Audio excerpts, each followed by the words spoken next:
Então, para ela, é a perda de memória, a perda da foto do filho, quando nasceu, a perda da foto da mãe, do pai, que já não tem mais e não consegue recuperar, e estava dentro do telefone dela. E aí começa a mudar a pauta. E aí começa a ter os problemas que a esquerda não consegue se relacionar. Por exemplo, a segurança pública. Chega aqueles vídeos do Lula que roubou o telefone para comprar uma cervejinha. Imagina a pessoa que foi roubada, que está pagando uma prestação, que não consegue mais ver a foto do filho ou da filha ali, do nascimento, que não consegue recuperar. Como que ela fica? Começa a exigir essas questões de segurança. É a desconexão com o assunto do momento, eles dão mais valor à ideologia. Isso serve para todos os campos, né? O que ele está falando é interessante que você veja bem, existe uma parcela do eleitor, que é o eleitor do meio, que ele não vota com camisa, com herói, ele vota de forma pragmática com os assuntos do momento. E é esse eleitor que define uma campanha. Direita e esquerda não mudam de lado, né? Esse eleitor hoje preocupado com a sobrevivência, mesmo no dia a dia, isso que o Anderson falou, escuta o Lula falar que a culpa não é dos traficantes, é do usuário, não tem problema o cara roubar o celular para tomar uma cervejinha no final de semana. Então, essa falta de conexão acontece com o seguinte, depois de muitos anos no poder. Cara, Brasília é uma ilha intelectual. Então, você fica muitos e muitos anos, seu grupo viciado no poder, acaba que eles perdem a conexão com o dia a dia. Uhum. E é muito o que aconteceu com o PT. Eles vão tentar imaginar a realidade daquela turma, da Janja, do Lula, né? Eles não têm conexão nenhuma do que está acontecendo com o mundo. Então, eles têm dificuldade. Por mais que há instrumentos da máquina pública que os ajudem a reeleger, né? A conexão com a sociedade ela é natural depois de quase 20 anos no poder. Então, funciona de forma cíclica. Respondendo objetivamente o Perini, o Lula, ele simplesmente ele não entende mais como é a realidade do Brasil. Não é a que ele pegou há um tempo atrás. Ele está totalmente desconexo com ela. Sobre essa questão que você estava citando aí, Anderson, eu até lembrei de um exemplo da nossa família, porque a gente foi para o Rio de Janeiro para o aniversário do nosso sobrinho, meu sogro, né, o pai da Malu, foi também, e ele botou no carro, recém-comprado, tinha questão de poucos meses, fotos da família, para mostrar, né, olha só como é que você era quando era pequena, e aí o carro foi roubado. Ele foi levar a mãe dele para casa e nesse caminho roubaram o carro, ele com a família. Ele falou, pô, o carro tinha seguro, eu vou recuperar, mas as fotos da família foram embora, porque era uma época que não tem na nuvem, eram fotos físicas, né, antigas, e aquilo foi o mais doloroso no final, não só para ele, mas para a família em si, né? Tudo ficou bem, ninguém foi ferido, o carro, depois o seguro pagou, agora a foto não volta realmente. Essa não se recupera mais. E é a mesma coisa do eleitor, ele perde essa conexão. Então aquele que era o salvador, o herói, ele passa a ser o vilão na história. Que é isso que o eleitor precisa. O eleitor, na verdade, é a vítima, né? Em uma eleição. E aí você precisa ter a figura do herói e a figura do vilão. Em 2022, a figura do herói foi Lula, que se saiu vitorioso, e a figura do vilão foi o Bolsonaro, muito por causa das questões ali da pandemia que ele teve. E é assim que se figura todos os anos na política.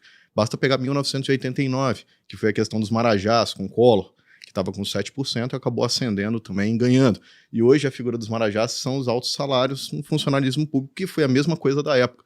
Então a política, na verdade, ela vai se ajustando, mas todos os anos o que é mostrado para o eleitor e a forma de ser feita é sempre a mesma forma. Se você pegar as fotos das eleições, você vai ver os mesmos comparativos, tanto do Bolsonaro quanto do Lula, por exemplo, no Nordeste, ou às vezes numa sessão onde está todos os ministros juntos ali, Lula e Bolsonaro fazendo as mesmas coisas, essas fotos são as mesmas, e a gente fica assim, nossa, parece novidade, mas não é novidade nenhuma.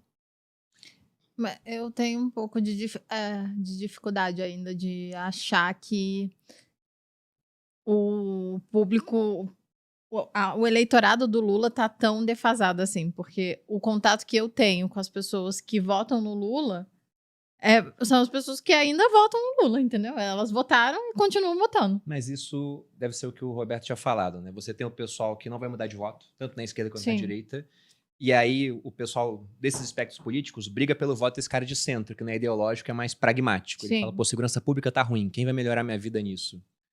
E por mais que a esquerda às vezes faça promessas quanto a isso, eles costumam ser mais lenientes até na punição de quem comete Sim. crimes, né? E até aproveitando esse ensejo, eu queria saber se vocês têm uma visão de como é que está dividido o voto, se falando dos jovens, o voto feminino. Porque as mulheres costumam ser algumas das principais vítimas de crime. Você tem lá um assaltante pragmático, ele prefere assaltar uma mulher de 50 quilos do que um homem de 90 quilos. É um alvo mais fácil. Só que, pelo menos se você pega assim, um pouco do que a gente está vendo de recente, mas não tenho pesquisas agora, o voto feminino costuma pender mais para a esquerda, que, como eu disse, é mais leniente no tratamento de criminosos, né? Então é um negócio que até, se você pensa em termos lógicos, não faria tanto sentido. Tem uma mudança nisso ou não? Realmente, o feminismo, por exemplo, acaba levando o voto feminino mais para a esquerda? A questão do voto feminino, a gente pode falar da eleição passada. A eleição passada, os 26 estados mais Distrito Federal, né? Praticamente nós tivemos 24, onde o voto feminino foi majoritário para a esquerda. E apenas 3 estados que não foram. A gente, na verdade, tem que separar um ponto da eleição passada, porque a mulher, na classe D e E, mais simples, né? Ela tem, às vezes, a figura de um marido agressivo, que ela não consegue sair daquela situação do regime que ela se encontra ali.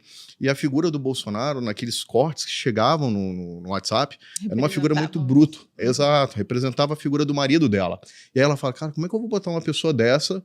Eu não quero que os outros passem o que eu estou passando. Então foi muito isso também na eleição passada.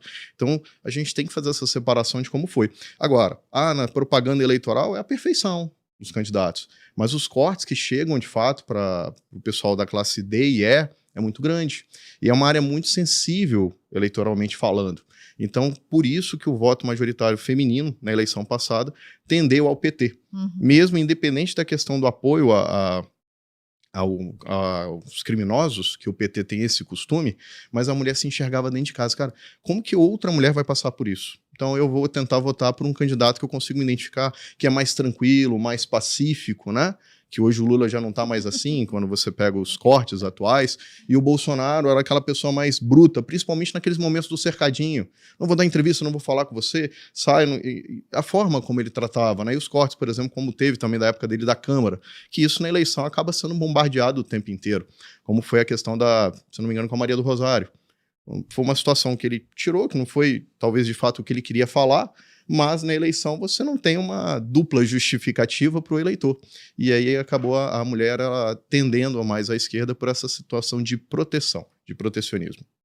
Vocês acham que, por exemplo, né, o Flávio é mais moderado do que o pai no discurso? Que por conta disso, ele naturalmente, por conta do nome, né, filho do Bolsonaro, ele pega um pouco da rejeição, mas acho que essa moderação no discurso acaba fazendo com que a rejeição não passe como um todo? Como é que vocês veem, assim, a questão de, você até citou, que agora ele é o mais forte. Ele viu alguns erros que o pai cometeu e, por isso, de forma pragmática, inclusive, era uma dúvida dos analistas que não tem mais, né? Ele está jogando o jogo eleitoral. Por exemplo, para o público feminino, ele é muito comportamento, né? Como você aparece nas redes sociais. Ele está sempre como um pai de família. Outro dia estava, é proposital, pai de meninas, né, com a camisa assim. Ele está sempre com a esposa dele, elogiando ela. Lembra que é o comportamento, né? Falando bem dela. A esposa entra em alguns takes também.